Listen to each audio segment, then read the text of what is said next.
So this video ended up a lot different than what I intended, as originally this was going to be a double billing covering the Duke of Death and his maid, and the detective is already dead, but when it came time to write the review, neither left me much to talk about, so I decided to bring in a pinch hitter in the form of Mieruko-chan to hopefully give me something to talk about, which at the time of writing of this intro, I haven't watched, but between my brief coverage of these lightweights, I'll have watched the series.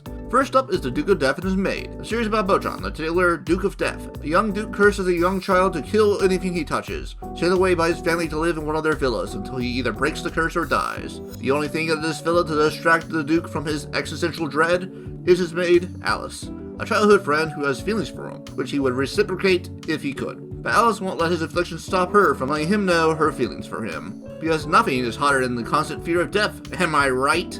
Resulting in various hijinks of her flirting with the Duke. Eventually, he's visited by magic users that'll help him eventually figure out how to break the curse. But the series is on a very slow boil, and by the end of the first season, he stated that he will marry Alice. No real progress has been made on breaking the curse, and we have established that the antagonist has a secret. So unless you're running dry on romance series, you can probably wait until the second season is announced, as there's nothing here above fine, I guess. As for the detective is already dead, well, it's an absolute mess. The writing is all over the place, as we go from high-paced fights with assassins to stopping the local school drug dealer selling happy pills to athletes, all in the same episode, which also makes sure to get some wedding cosplay done. Additionally, the pacing is just weird, as we get the intro to establish Siesta, the detective, then episode 2, she's already dead, and we are introduced to her replacement, who got her heart in a transplant, and now she is the new detective.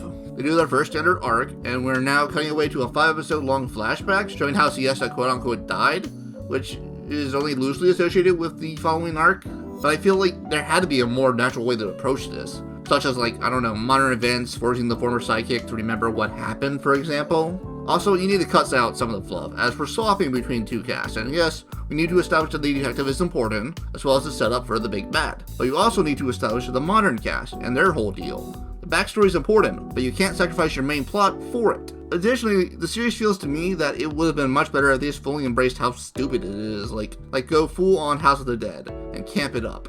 As you can't go from showing up in a mech to fight a monster to adopting a lost girl, without acknowledging the tone shifts involved.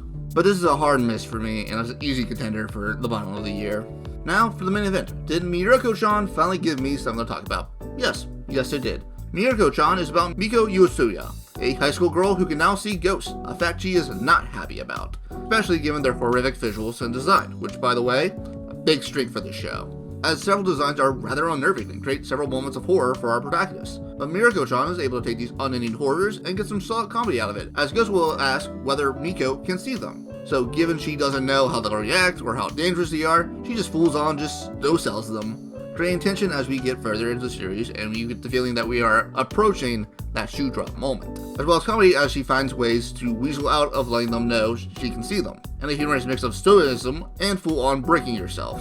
The series is also masterful in environmental storytelling, as Miko can see ghosts that follow certain individuals, and what that says about them. See the cat storyline in episode 2 and the coffee store scene in episode 3 for examples of that. And the series is also slowly painting the world, as we learn more about how spirits work, specifically with the shrine storyline, as well as the use of Yulia, who can see weaker spirits, but not the major ones that Miko can see, as well as Hana, who unknowingly has high spiritual energy, acting as a beacon to these big powerful spirits. We still don't have a clear picture, but we are getting some actual pieces. However, that is not to say that Mieruko-chan doesn't have any issues, as several individuals are very much proving that they are working horny, as we don't need prolonged shots on petty outlines.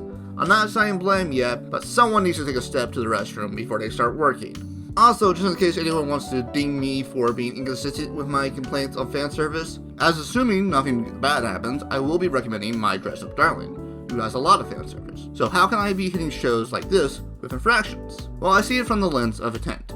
Shows I give a pass to usually use these fan service moments to further their story, or have it attached to characters who are in control of the moments they give, while shows like Mieruko-chan will have their characters look under the bed, but give us a butt shot on the way there, removing the character's control of that moment, and putting them in a moment for moment's sake. Yes, there is a gray area in that definition, but that's a topic I'll cover when I do my full review of Dress Up Darling. But back to Mieruko-chan, I'm going to give this show a recommendation to the general public as long as you're fine with some fan service, as it's a bit heavy in the early episodes. But if you're into the horror aesthetic and like comedies, you should very much enjoy your time with this series. It has promise if it does get renewed, but ends on a good enough point even if it doesn't.